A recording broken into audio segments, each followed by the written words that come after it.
Championship weekend, the final stanza of the most revered tournament in tennis, had arrived at the All-England Club. After 2 weeks of play, the baselines were worn, the outer courts were quiet. All eyes were fixed on the 4 remaining players, 2 men and 2 women, dreaming of glory. In the women's final, Serena Williams looked to lift a trophy for the first time as a mother and stood on the precipice of history, 1 win from a record-tying 24th major title. We have to keep reminding ourselves that this is just tournament 4 after nearly a year and a half away. Every time I see Serena, I just shake my head. She rises to the occasion. She knows what to do in the big moment. I don't know what I expected from this tournament. I just expected to win a match and then win the next match. To hear people say, oh, she's a favorite, I'm like, wait, the last 16 months I've played 4 tournaments. But when I wasn't a favorite, I was kind of upset about that. So it's like, come on, what can make me happy, you know? Serena's smile was back, and so was her confidence, having lost only 1 set in 6 matches. But Angelique Kerber had also rediscovered her best form on the lawns of Wimbledon, with her trademark defensive skills turning points in her favor and rendering her struggles of the previous year a faint memory.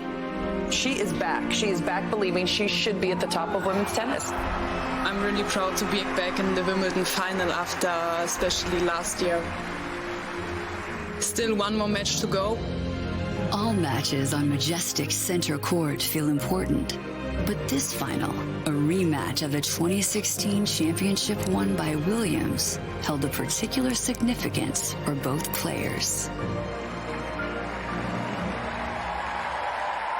They have made this walk before, and they have made it together, meeting in a Grand Slam final for the 3rd time. Serena getting off to an aggressive start. Kerber's going to have to come outside her comfort zone.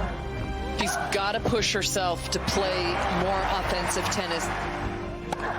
No question, Serena's feeling the nerves. In just 31 minutes, Angelique Kerber takes the opening set. If she could pull this off, I'm going to consider that this is her greatest triumph. Serena making a push here.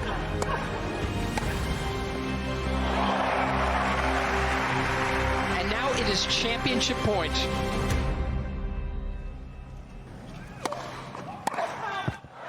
An absolutely superb match from Angelique Kerber against one of the all-time greats. Her 3rd Grand Slam title. It's just a dream come true again.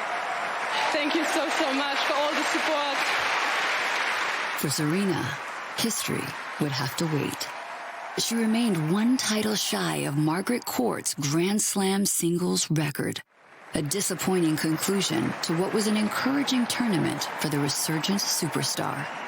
But for Angelique Kerber, a 3rd major title means a permanent place in tennis history.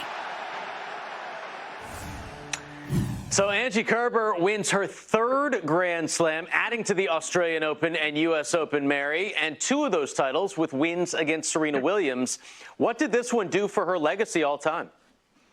I mean, she'd already secured her legacy, to my mind, in 2016 when she won the Australian Open, beating Serena in the final there, winning the U.S. Open against Pliskova. But for Serena, I mean, I thought Serena was going to win there. I thought she was going to win at the U.S. Open against Osaka later that year. I thought she was going to win Wimbledon last year against Simona Halep, and in the final against Andreescu. I mean, she's still looking for that number 24 title, and so am I. It's so hard to bet against her, but again, she didn't move well enough in this match, did she, Lynn? She didn't. Kerber got her serves back. It was, I mean, you got to give all kinds of credit, to your point, Steve. You got to give all kinds of credit. But what do you think, Lindsay? Is Serena going to pull it off and win another one of these things? I think that this final actually rattled her. As you said, Mary, we've seen her play in 4 Grand Slam finals since she's been back, hasn't won a set. She's not used to losing like that. She's the player that when she gets to the final, she's used to playing her best tennis. This was really one of the first ones. You could maybe go back to the Sharapova Wimbledon final in 2004 where she lost in straight sets. But this one was, wow, I'm not used to losing in 65 minutes in the biggest match, in a match that I want to win more than anything. Of course, Kerber played well. She made something like only 5 unforced errors, but we're still used to seeing Serena out there. Then it carried over at the U.S. Open where she didn't play that well. Obviously, the drama with the Osaka match. And then again, you mentioned the Halep final last year at Wimbledon. And then, of course, the Andreescu final at the U.S. Open. This started kind of this chain of events where maybe she started doubting herself in those matches, or maybe she wanted it too badly. Mm-hmm. I mean, think about it. How do you win majors? Well, you give yourself opportunities, and that's what Serena has done. She has gotten to many of these finals, given herself the chance to win, Mary. And when we think about it going forward, she's going to miss Wimbledon this year. There's no championships in 2020. Which tournament, which major is her best chance to get 24? I mean, I still think it's Wimbledon. I still believe in that, but again, I mean, she's going to turn 39 in September. So when she starts going, and I'm assuming the U.S. Open's not going to happen. Maybe I'm wrong, but so again, she'll be like Roger Federer. She'll be crowding 40 next year when she tries to get to 24 and beyond. I just want to say one more thing, guys. It really occurs to me more and more as I watch in the majors that, we talk so much about the dominance on the men's side of, the top 3, sometimes top 4, that they get to play 3 out of 5 sets, to my mind, and it didn't help Federer this year against Kevin Anderson, but it allows you, especially on a surface like grass, it allows you to recover and reset. You can be more resilient when you have more time. Martina Navratilova used to say this back when she was playing is, of course, there can be bigger upsets on the women's side of a major than the men's because of that 3 out of 5. The best players are fitter physically, mentally, and just to watch all those seeds fall at this 2018 Wimbledon just reinforce that idea. It will be interesting to see. I mean, we don't know what Grand Slams are going to be played this year. I think that the Australian Open is a good chance for Serena also if you take into account the court speed. For a couple of years there, it was playing incredibly fast. I think that helps Serena. This year, not quite as fast. I mean, we'll have to see where she plays again. Not having a Wimbledon in 2020, certainly a blow to both Roger and Serena's historical chances. Yeah, and Mary brings up the 3 out of 5 sets. A reminder, because of that, this championship was delayed 2 hours. The women's final was pushed back a couple hours. Nonetheless, Angie Kerber gets the victory. Join the Tennis Channel set after.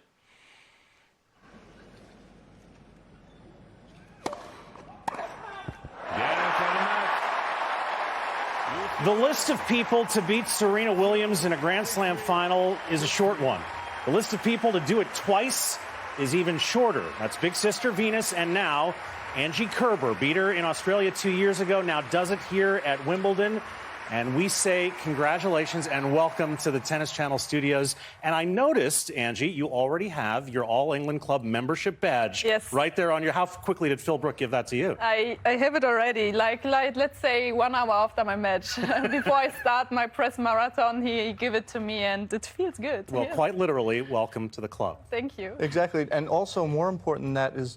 Now you get your tickets for the tournament every year. You get 2 center and 2 number 1. It's good, valuable stuff. It is amazing, yeah. And I can come here drinking a tea and practicing, so it's perfect. It feels good. You played a very composed match today, a very relaxed match, just 5 unforced errors across 2 sets. How much of that do you think stemmed from the fact that you've done this before against Serena? You knew in your mind, hey, I know what I have to do to beat this legend in a Grand Slam final. Yeah, a lot. I went on court with the belief that I can beat her again. And I remember the final in Australia, which was a long one, really close one. And I know what to expect. She's playing her best tennis, especially in these big moments, the finals. And I played against her 2 years ago.